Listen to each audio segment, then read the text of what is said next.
Assalamualaikum warahmatullahi wabarakatuh. Waalaikumsalam warahmatullahi wabarakatuh. Bagaimana kabarnya hari ini anak-anak? Baik, Bu. Alhamdulillah semuanya baik ya. Nah, pada hari ini kita bertemu kembali. Nah, Ibu mau minta tolong satu temannya untuk memimpin temannya membaca doa. Silakan Baik, Bu. Susi ya. Sebelum kita mulai pembelajaran, marilah kita berdoa menurut kepercayaan masing-masing. Doa dimulai. Selesai. Terima kasih Susi. Nah, Ibu absen dulu ya. Silahkan dengar namanya. Faisa, Hadir, Bu. Susi, Hadir, Bu. Andierna. Hadir, Bu. Ya, alhamdulillah semuanya hadir. Nah, pada hari ini kita akan belajar tentang unsur-unsur intrinsik. Nah, sebelumnya Ibu akan bacakan dulu tujuan pembelajaran kita hari ini ya. Nah, adapun tujuan pembelajaran kita hari ini, yang pertama itu melalui kegiatan membaca bersama, peserta didik mampu memahami informasi dan bacaan sesuai dengan unsur-unsur intrinsik suatu cerita. Yang kedua, dengan mengamati penjelasan guru, peserta didik dapat menulis unsur-unsur intrinsik suatu cerita. Nah, pada hari ini kita akan belajar tentang unsur-unsur intrinsik. Nah, ada yang tahu apa macam-macam unsur intrinsik itu? Hai, Bu. Ya, apa? Ada tema, Bu. Ada juga sifat. Ya, sifat. Apa lagi? Bu, penokohan atau Ya. tokoh, Bu, Ya. amanat. Faisa? Bu, latar tempat, Bu, latar waktu dan latar sosial. Ya, betul sekali. Nah, itu semua adalah unsur-unsur intrinsik dalam suatu cerita. Nah, di sini Ibu punya cerita rakyat tentang 7 bidadari dari Kayangan. Nah, di sini Ibu akan bagikan, kita akan membaca bersama. Jadi, caranya seperti ini. Ibu nanti tunjuk satu temannya yang memulai, nanti teman yang lainnya silakan memperhatikan temannya ya. Nanti akan dilanjut, nanti Ibu tunjuk satu-satu. Ya. Mengerti semua? Mengerti, Bu. Oke, Ibu bagikan ya. Terima kasih, Bu. Nah, kita akan mulai dari Susi. Silakan baca dulu Susi. 7 bidadari dari Kayangan.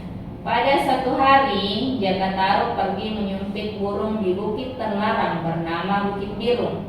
Di sana terdapat telaga biru yang sangat indah. Saat itu tiba-tiba muncul awan tipis di atas telaga menutupi cahaya mentari.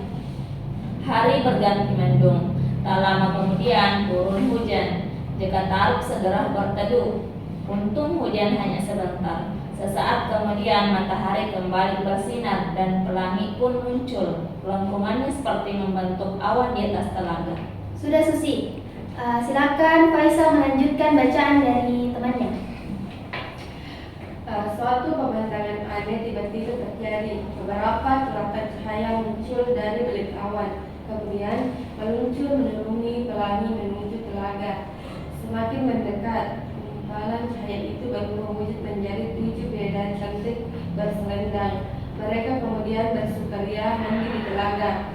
Melihat para bidadari yang sangat cantik itu, Jakataru berkeinginan untuk beristri salah seorang di antara mereka. Tanpa sepengetahuan mereka, Sudah Faisal. Silakan temannya Nirna lanjutkan. Tanpa sepengetahuan mereka, Jakataru mengambil sepasang pakaian dan selendang terbang milik salah seorang bidadari bernama Nawan Wulan. Maka Nawan Wulan pun tidak dapat kembali ke Kayangan tanpa baju Kayangan itu. Di tengah kesedihan akibat ditinggal oleh keenam saudaranya, Jakataru lalu menolongnya dengan memberinya baju kepada Nawan Wulan. Tak ada pilihan lain.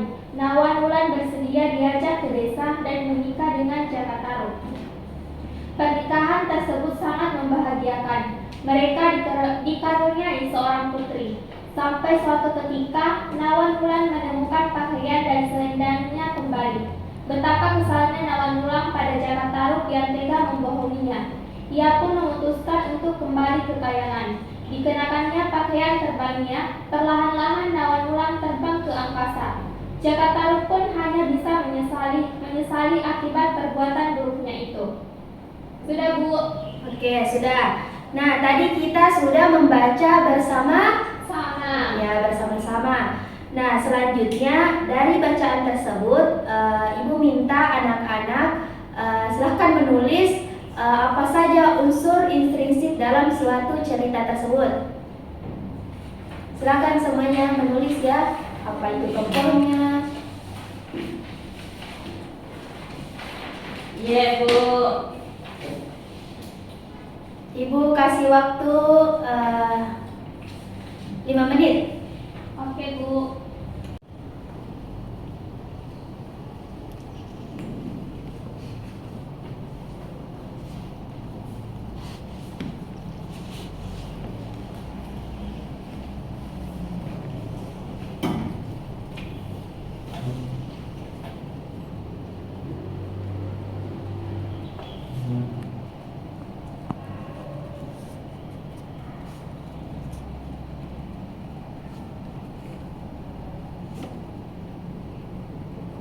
Bagaimana, sudah?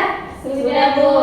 Oke, karena sudah, Ibu minta satu temannya perwakilan membacakan hasil kerjanya tadi. Silakan, Susi. Ya, Bu. Unsur-unsur intrinsik. Yang pertama, tokoh atau penokohan, yaitu ada Jaka Tarub dan Nawan Wulan.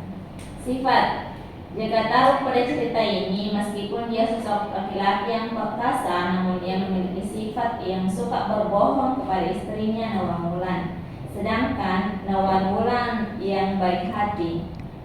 Namun karena ia merasa dibohongi oleh Jaka Tarub, maka timbullah kekecewaan pada dirinya. Latar tempat di sebuah bukit terlarang dan tempat permandian dari bidadari adalah sebuah telaga. Latar suasana kecewa dan sedih. Sudah, Bu? Sudah. Masih ada satu pesan moral. Saya, Bu. Ya, silakan. Pesan moral dari cerita 7 bidadari dari kayangan, Bu. Sepandai-pandainya kita menutupi suatu kebohongan, suatu saat nanti akan diketahui juga, Bu. Ya. Baik, tadi kita sudah membaca bersama dan menulis unsur-unsur intrinsik dalam suatu Cerita. Cerita apa? 7 bidadari dari kayangan. Ya. Nah, itulah tadi pembelajaran kita tentang unsur-unsur intrinsik dengan cara membaca bersama dan menulis. Nah, di sini Ibu mau bertanya, tadi kita sudah belajar tentang apa? Belajar tentang Unsur intrinsik. Ya, apa saja itu unsur-unsurnya? tokoh, Sifat, tema, moral, amanah.